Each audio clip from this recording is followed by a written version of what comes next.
Bismillahirrahmanirrahim. Assalamualaikum warahmatullahi wabarakatuh. Alhamdulillahi rabbil alamin. Nahmaduhu wa nasta'inuhu wa nastaghfiruhu wa natubu ilaih. Wa na'udzu billahi min syururi anfusina wa min sayyiati a'malina. May yahdihillahu fala mudilla lahu wa may yudlil fala hadiya lahu. Asyhadu an la ilaha illallah wahdahu la syarika lahu. Wa asyhadu anna Muhammadan abduhu wa rasuluhu la nabiyya wa la rasula ba'dahu, amma ba'd. Kawan-kawan sekalian yang dirahmati oleh Allah Subhanahu wa taala, alhamdulillah.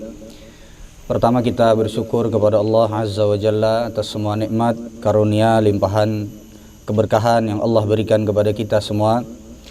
Sehingga alhamdulillah kita dengan izin Allah juga kita bisa berkumpul di tempat ini, yang kita berharap semoga pertemuan kita ini adalah pertemuan yang diberkahi oleh Allah Subhanahu wa taala.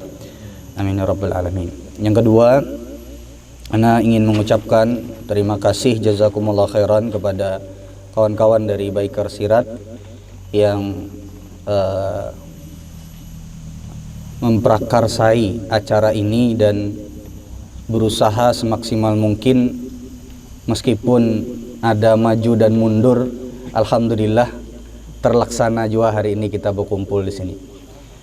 Kemudian kawan-kawan sekalian yang dirahmati oleh Allah Subhanahu wa taala, tidak banyak yang bisa ana sampaikan pada kesempatan kali ini. Kita semua tahu bahwasanya Nabi Shallallahu alaihi wasallam pernah berkata kepada para sahabatnya bahwasanya la yadkhulul jannata ahadukum bi amalihi. Tidaklah akan masuk surga salah seorang di antara kalian karena amalnya. Awalnya para sahabat Nabi Shallallahu alaihi wasallam sebenarnya kaget dengan apa yang dikatakan oleh Rasul Shallallahu alaihi wasallam. Karena sepengetahuan sahabat, ya orang masuk surga itu diantaranya sebabnya adalah amal solehnya. Itulah kenapa ada yang namanya timbangan amalan kebaikan dan keburukan. Para sahabat menimpali dan bertanya kepada Nabi Muhammad Shallallahu alaihi wasallam, "Wala anta ya Rasulullah? Apakah bahkan engkau pun juga demikian wahai Rasulullah?" Maka kata Rasul sallallahu alaihi wasallam, "Wala ana." Bahkan aku pun juga demikian. Artinya di sini Rasul sallallahu alaihi wasallam juga memberikan statement bahwasanya beliau sama dengan hamba-hamba Allah yang lainnya.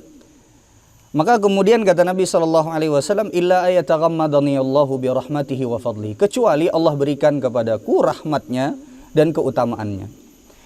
Tapi di sisi lain, hadis ini menunjukkan bahwasanya sebab yang paling utama kita masuk ke dalam surga itu, kalau secara sekilasnya, adalah rahmat Allah, keutamaan dari Allah. Tapi di ayat yang lain Allah Subhanahu wa taala berfirman, "Udkhulul jannata bima kuntum ta'malun." Masuklah kalian ke dalam surga karena amal soleh yang kalian lakukan. Jadi ternyata amal soleh itu punya andil kalau kita mau masuk surga.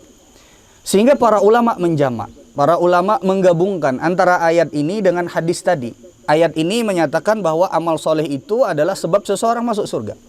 Sementara di hadis tadi Nabi Shallallahu alaihi wasallam memberikan statement kepada para sahabatnya bahwa sebab yang paling dominan ketika seseorang itu masuk ke dalam surganya Allah Subhanahu wa taala adalah rahmatnya Allah Subhanahu wa taala. Para ulama menggabungkan antara ayat ini dan hadis tadi, bahwa makna daripada ayat dan hadis ini apabila digabungkan adalah bahwa salah satu sebab seseorang itu bisa mendapatkan rahmat Allah Subhanahu wa taala itu adalah dengan amal solehnya. Jadi amal soleh itu sebab kita masuk ke dalam surga. Cuman kalau mau ditukar antara kenikmatan surga yang begitu besar dengan amal soleh kita, nggak cukup. Sehingga Nabi Shallallahu alaihi wasallam menekankan bahwasanya rahmat Allah lah yang lebih banyak membuat kita masuk ke dalam surga. Nah, cuman tentu saja rahmat Allah itu salah satu sebabnya datangnya kepada kita adalah dengan beramal soleh. Jadi ini makna daripada ayat dan hadis ini. Nah, pada kesempatan kali ini ana ingin berbicara tentang masalah beberapa poin dan kaidah ketika seorang itu dalam beramal soleh. Bisa kita katakan sebagai kaidah, bisa kita katakan sebagai poin yang disebutkan oleh para ulama ketika kita beramal soleh. Yang pertama adalah bahwa seorang muslim itu bukan hanya sekedar dituntut untuk banyak beramal soleh, untuk memperbanyak amal soleh. Tapi ada sisi lain yang seorang muslim atau seorang muslimah itu juga harus perhatikan. Sisi tersebut adalah bahwa seorang muslim dan seorang muslimah selain beramal soleh, berusaha untuk sebanyak-banyak beramal soleh, tapi dia juga harus menjaga pahala dari amal solehnya. Jadi jangan sampai semangat beramal soleh, tapi cuma dapat capeknya doang. Nah, ini yang pertama. Itulah kenapa kawan-kawan sekalian yang dirahmati oleh Allah Subhanahu wa taala, Nabi SAW mewanti-wanti kita untuk supaya kita ini kalau beramal soleh, amal soleh itu dijaga. Jangan sampai hilang, lebur begitu saja. Di antaranya hadis yang sangat masyhur sekali, hadis muflis. Hadis yang kata Rasulullah SAW, tahukah kalian orang-orang yang muflis dari kalangan umatku? Maka kata para sahabat, al-muflisu fina man la dirham lahu wa la mata'. Wahai Rasul, orang yang rugi, orang yang bangkrut, itu adalah orang yang nggak punya perhiasan dan juga nggak punya uang, nggak punya harta. Kata Rasulullah SAW, intinya orang yang muflis dari umatku adalah orang yang membawa berbagai macam pahala. Pahala sholatnya, pahala zakatnya, pahala hajinya. Tapi habis dengan kesalahan-kesalahan yang dia lakukan kepada orang lain. Ini menunjukkan kepada kita bahwa kesalahan kita kepada orang lain itu salah satu yang harus kita hindari agar supaya kita ini amal solehnya, pahalanya terjaga. Sampai kata Rasulullah SAW, kalau habis amal solehnya, maka keburukan orang-orang yang dizaliminya dilemparkan kepada dia sampai dia dilemparkan ke dalam api neraka. Hadis yang lain, sahabat pernah menyebutkan tentang ada seorang wanita yang rajin sholat malamnya plus rajin puasa sunnahnya. Jadi kalau sudah orang itu rajin sholat malam dan rajin sholat sunnah, atau rajin sholat malam dan rajin puasa sunnah, ini berarti sholat wajibnya nggak akan ketinggalan. Karena yang sunnah aja dikerjain, apalagi yang wajib. Tapi kata para sahabat, wahai Rasul, cuman wanita ini punya satu kekurangan. Satu aja kekurangannya. Solehahnya minta ampun, cuman punya satu kekurangan. Kata Rasul, apa kekurangannya? Kata para sahabat radhiyallahu ta'ala anhum, illa annaha tu'dhi jiranaha. Wanita ini, wahai Rasul, dia suka mengganggu tetangganya.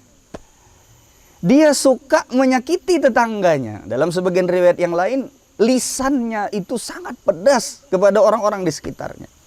Maka kata Rasulullah SAW, la khaira fiha. Tidak ada kebaikan bagi wanita tersebut. Tempatnya di dalam neraka. Coba pian bayangkan, kita belum tentu bisa beramal soleh.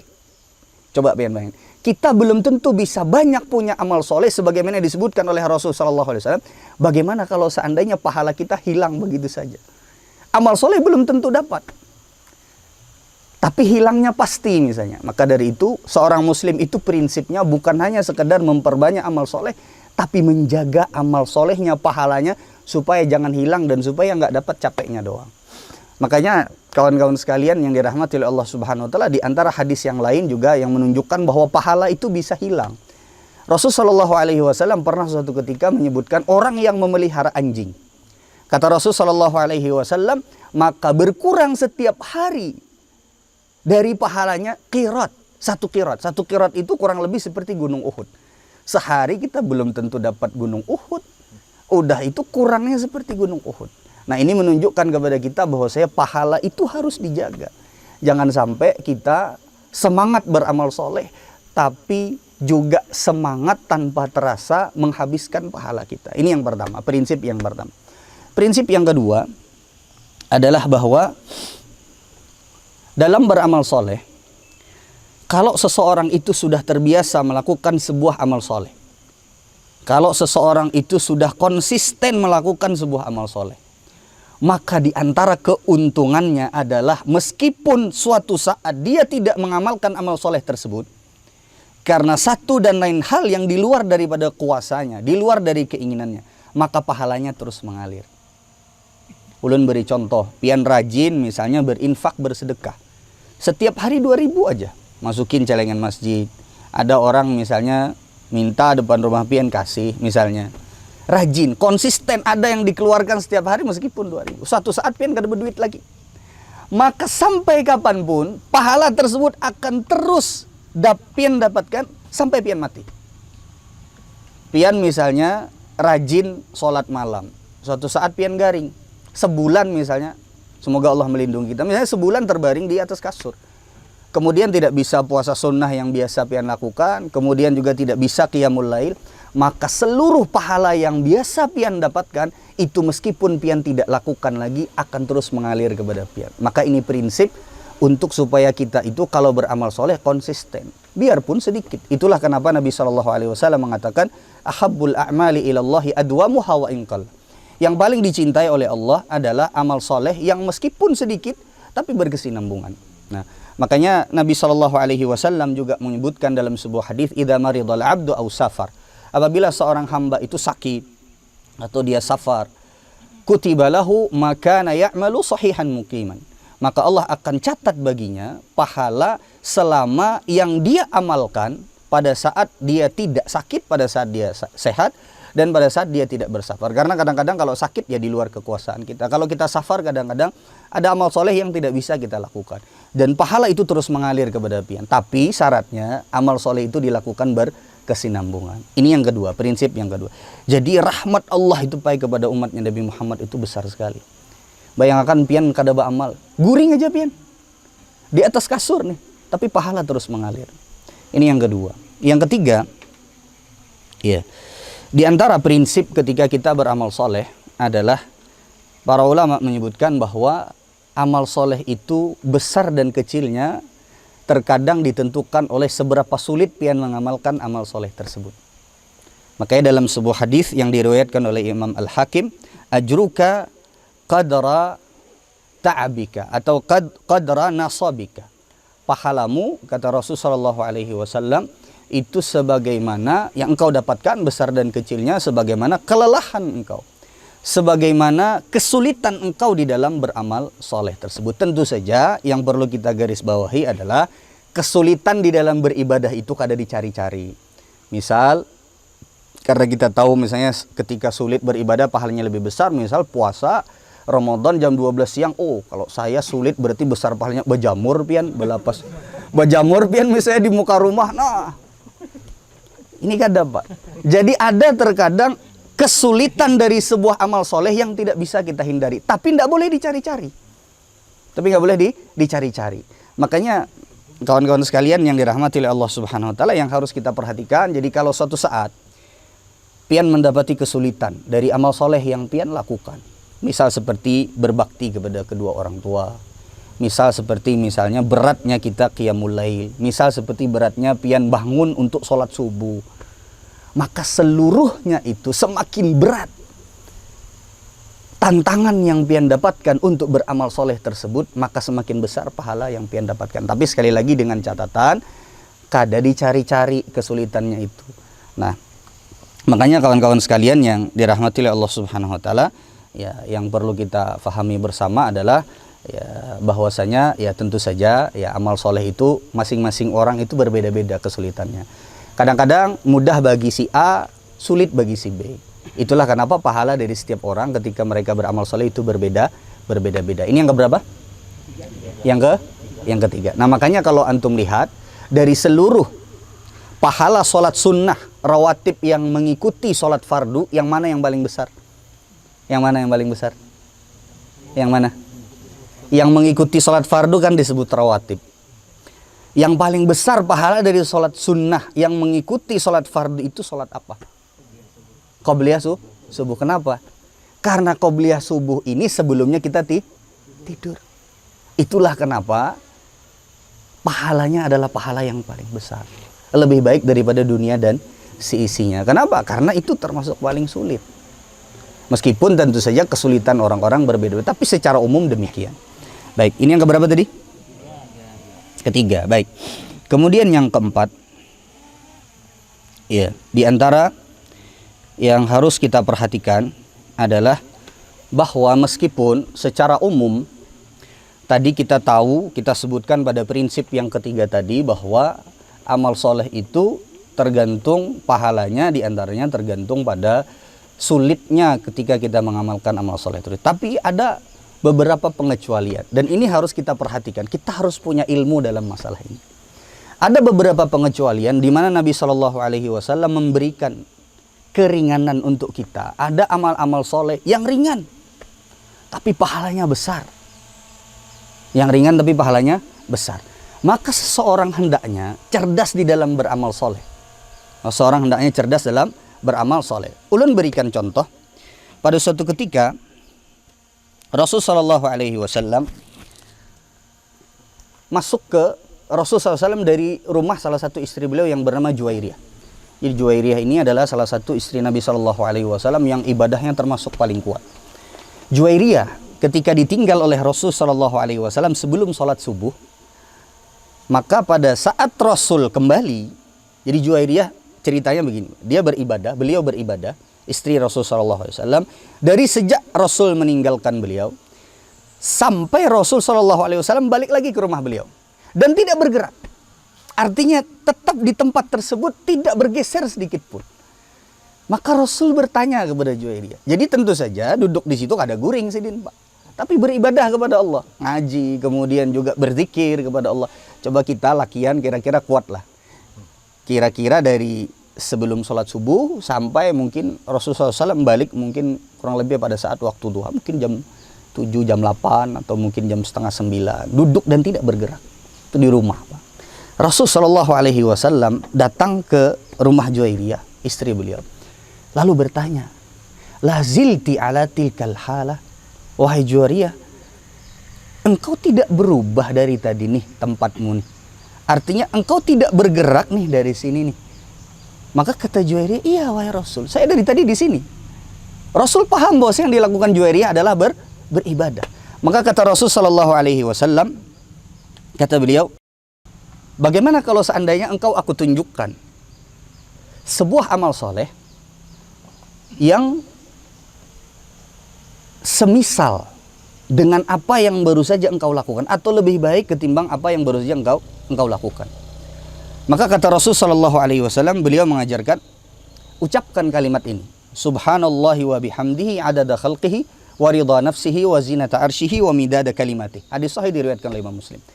Jadi ulun betakunan pian beribadah dari sebelum subuh sampai kurang lebih jam 8, jam setengah 9. Mana beratnya lawan pian mengucapkan zikir subhanallahi wa bihamdi adada khalqihi wa ridha nafsihi wa zinata arsyihi wa midada kalimati. Mana kira-kira beratnya, Pak?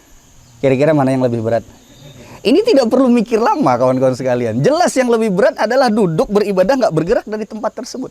Tapi kata Rasul, pahala dari zikir tersebut lebih baik ketimbang apa yang dilakukan oleh Juwairiyah. Maka ada beberapa amal soleh yang seperti ini. Ini banyak, Pak, amal-amal soleh yang seperti ini. Itulah kenapa seorang muslim itu, kita semua tahu, Pak, umat Nabi Muhammad SAW ini dikatakan oleh Rasulullah SAW umurnya nggak panjang, 60, 70, sedikit yang lewat dari itu. Maka kalau umat-umat terdahulu kan umurnya sampai ratusan tahun. Nabi Nuh aja berdakwah berapa tahun? 950 tahun. Itu usia dakwah beliau. Sehingga punya kesempatan yang lebih ketika beliau mau beramal soleh. Tapi kita, usia kita berapa? Kurang lebih 60 sampai 70 tahun. Maka tentu saja kita harus cerdas di dalam beramal soleh. Artinya kita harus cari amal-amal soleh yang meskipun dilakukan itu tidak terlalu susah, tapi pahalanya besar. Bisa dimengerti sampai sini. Ini yang keberapa? Yang keberapa? Yang keempat ya. Masih kuat nggak tuh? Kuat. Udah berapa menit? 20 ya. Baik. Kita lanjut kaidah berikutnya di dalam masalah amal soleh. Ya, kaidah berikutnya di dalam masalah amal soleh. Ada kawan-kawan sekalian yang dirahmati oleh Allah Subhanahu Wa Taala. Ada amal soleh yang subhanallah kita nggak mampu untuk lakukan karena keterbatasan yang kita miliki. Ada banyak amal soleh. Contoh seperti misalnya, antum bisa nggak bangun masjid sendiri saat ini sekarang? Bisa nggak? Susah kita. Atau misalnya bisa nggak saat ini kita pengen lihat orang berangkat haji, kita berangkat haji sekarang? Prosesnya panjang. Maka ada sebuah hadis yang menunjukkan kepada kita bahwasanya kalau seandainya kita berkeinginan untuk melakukan sebuah amal soleh, maka kalau kita nggak mampu untuk melakukan amal soleh tersebut, maka jangan lepas niatnya. Karena dengan niat itu antum akan mendapatkan pahala orang-orang yang mengamalkan amal soleh tersebut. Dalam sebuah hadis Rasul Shallallahu Alaihi Wasallam menyebutkan ada seseorang yang Allah Subhanahu Wa Taala berikan kepada dia keleluasaan harta diberikan ilmu di dalam menggunakan harta tersebut, sehingga dia beramal soleh dengan harta tersebut. Maka kata Rasulullah SAW, fahadha bi afdalil manazil. Yang ini adalah orang yang paling mulia di sisi Allah. Jadi dia dikasih kemampuan, plus dia tahu ilmunya bagaimana seharusnya dia menggunakan kemampuan yang Allah berikan. Ada golongan kedua, kata Rasulullah SAW, ada golongan kedua, Allah berikan mereka ilmu, tapi Allah nggak berikan kepada mereka kemampuan. Maka kata Nabi SAW, ketika orang tersebut kemudian dia mengatakan di dalam dirinya dengan sepenuh hati dan sepenuh ketulusan, kalau seandainya ya Allah, saya diberikan sebagaimana golongan yang pertama tadi diberikan kenikmatan, maka saya akan beramal soleh sebagaimana mereka beramal soleh. Maka kata Nabi SAW, fa ajruhuma sawa, pahala mereka berdua sama.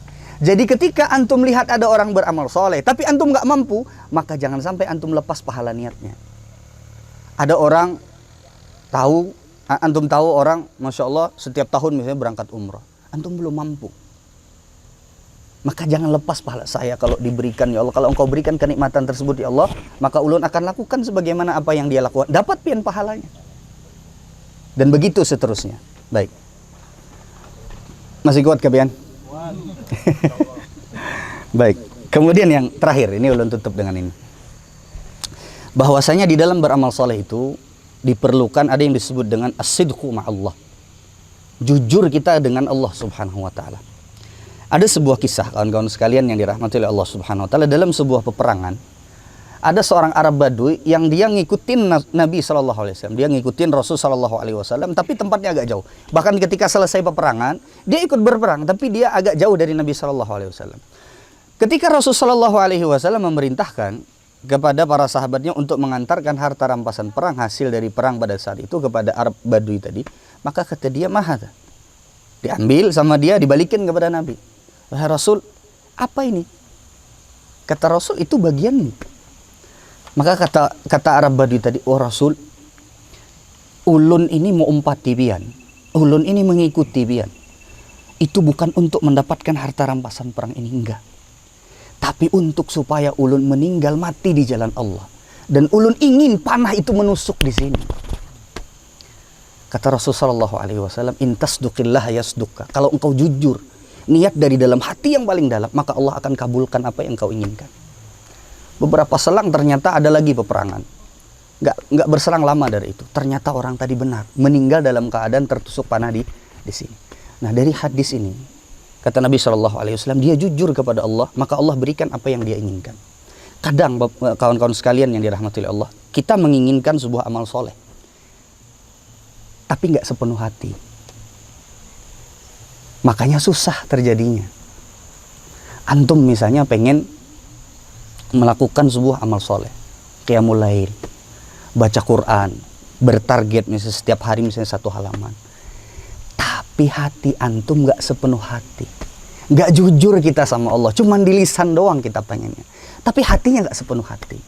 Ada orang pengen nikah, nggak dapat jodohnya. Saya pengen nikah, betulan saya pengen nikah. Mungkin bisa jadi karena hatinya belum benar-benar menginginkan hal tersebut, atau belum betul-betul tulus, sehingga seluruh amal ibadah kalau antum tulus menginginkannya, kalau antum tulus meminta kepada Allah, itu pasti terkabul. Ini janji Nabi SAW. Intasduqillah yasduqka. Kalau engkau jujur kepada Allah dalam menginginkan kebaikan tersebut, Allah akan berikan kebaikan tersebut. Nah, ini diantara kaidah-kaidah di dalam beramal soleh. Ini mungkin yang bisa Anda sampaikan pada kesempatan kali ini. Kita tutup dengan doa kafaratul majlis. Subhanakallahumma wa bihamdika asyhadu an la ilaha illa anta astaghfiruka wa atubu ilaik. Assalamualaikum warahmatullahi wabarakatuh. Ana kembalikan kepada pembawa acara.